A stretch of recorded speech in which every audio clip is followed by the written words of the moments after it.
E aí pessoal, aqui quem fala é o professor Matheus e na aula de hoje nós vamos aprender sobre a cadeia alimentar. Então chega de enrolação e bora para a aula.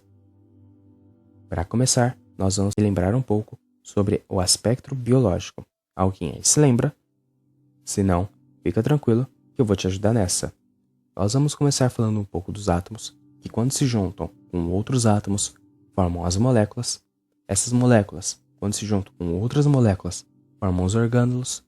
Os orgânulos, quando se juntam com outros orgânulos, formam as células formam os tecidos formam os órgãos formam um sistema, e esse sistema forma um organismo. Quando existe uma gama de organismos da mesma espécie, próximo um do outro, nós temos o que é chamado de população. E quando essa população se junta com outras populações de espécies diferentes, nós temos o que é chamado de comunidade. E para existir um ecossistema, nós precisamos que essa comunidade esteja em equilíbrio e de forma autossuficiente com o local onde vive.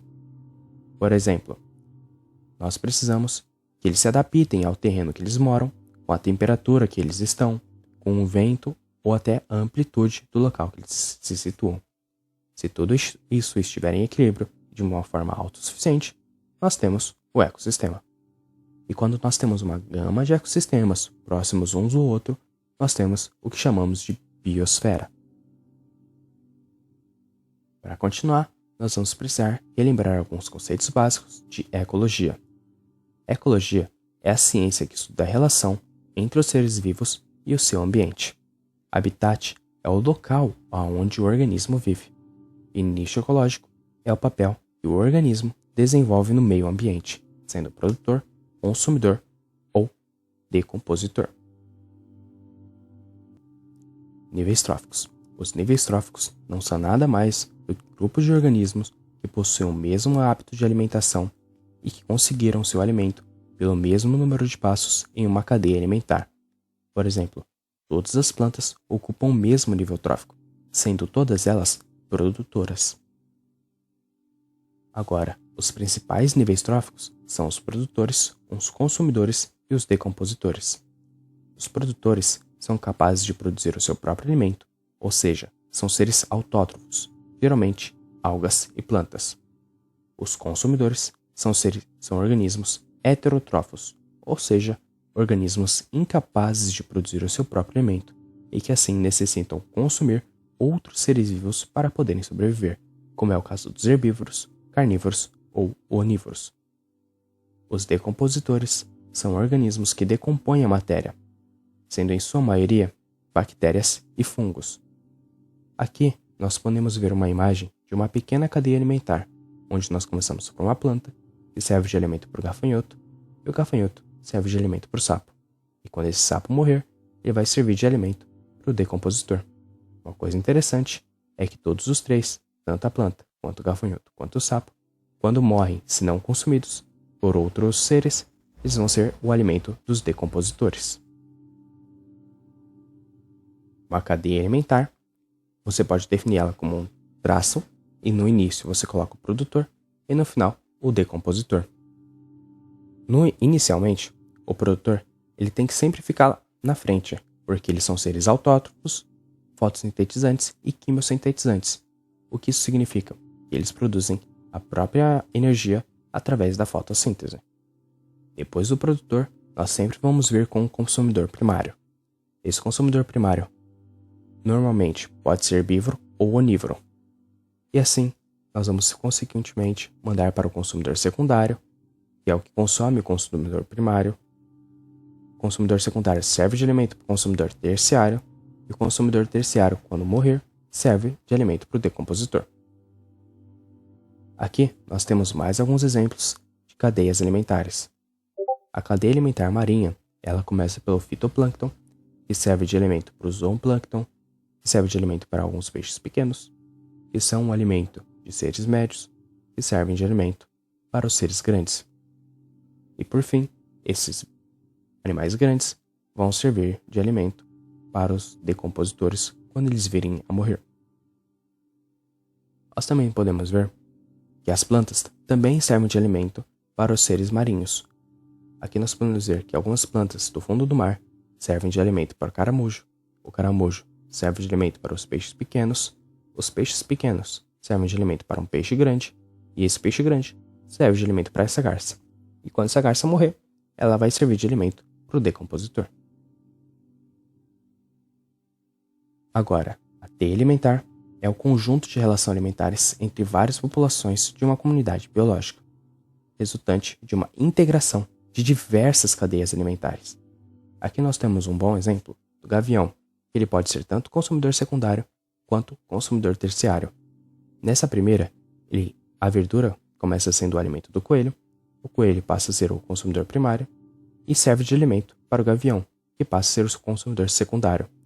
Porém, tem uma outra cadeia em que a verdura serve de alimento para o rato serve de alimento para a raposa e a raposa serve de alimento para o gavião, fazendo do gavião o consumidor terciário. E por fim, quando esse gavião morrer, ele vai servir de alimento para o decompositor.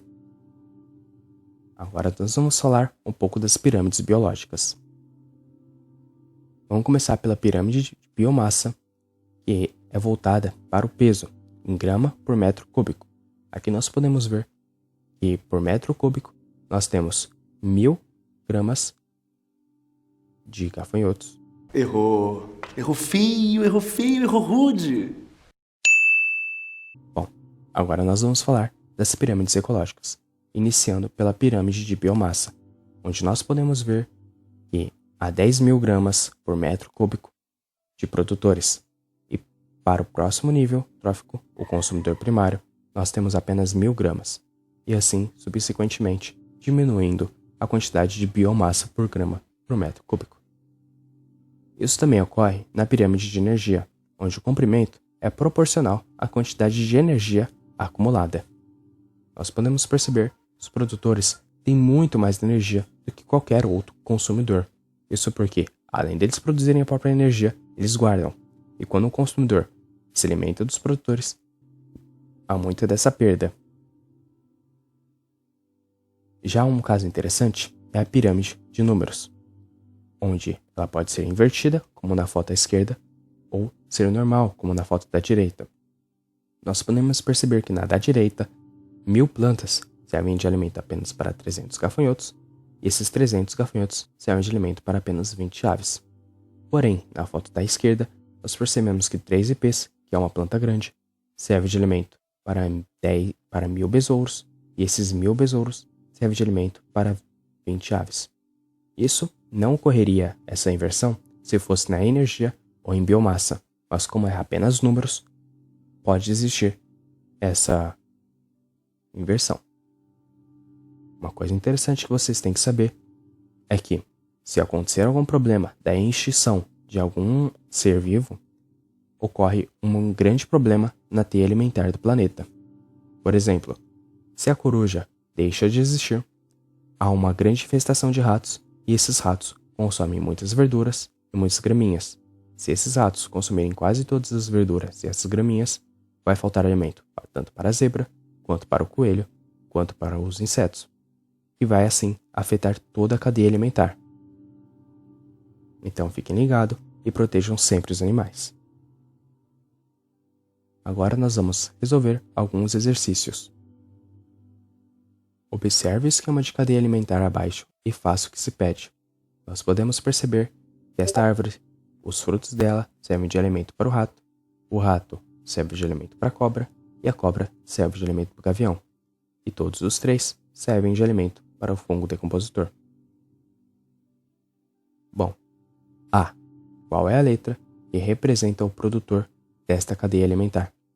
Aqui nós podemos ver que o produtor é a letra B, porque ele é o único que serve de alimento para o consumidor primário. O que representa as letras C, D e E? A letra C, consumidor primário, a letra D, consumidor secundário, e a letra E, consumidor terciário. Nós podemos perceber isso pelo produtor, vem o primeiro consumidor, o segundo consumidor e o terceiro consumidor. Letra C. Escreva o nome do exemplo de um ser heterotrófico que está nessa cadeia alimentar. Nesse caso, nós podemos citar o exemplo do rato, da cobra ou do gavião, porque todos eles se alimentam de outro ser vivo para poderem sobreviver. Aqui, na letra D, qual letra vai representar o ser vivo herbívoro nesta cadeia alimentar? Esse, no caso, é o que consome o produtor. E aqui nós temos o rato. Questão E. Qual a letra que representa os decompositores da cadeia alimentar? É a letra A. Isso porque, depois dos produtores e dos consumidores, vem o decompositor. Questão F. O que fazem os decompositores em uma cadeia alimentar? Nisso, vocês podem pensar. E imagine um mundo onde não existem decompositores. Se todos os cadáveres, quando morrerem, ficassem pela rua, ficaria aquele mau cheiro bem grande. Vocês não concordam? Então, os decompositores, eles servem para decompor essa matéria e devolver depois todos os nutrientes desses corpos para a terra, assim, servindo os nutrientes de alimento para os produtores. Por isso, o dessa seta dos fungos para as plantas. Questão G. Escreva a letra que represente o ser vivo autotrófico da cadeia alimentar acima. Isso significa o ser que produz o próprio alimento. Nessa questão, nós vamos falar que é a árvore, porque ela é a única de todo mundo que está aqui que faz fotossíntese. Bom, a aula vai ficando por aqui. Tenham um bom dia e até a próxima, pessoal. Tchau, tchau.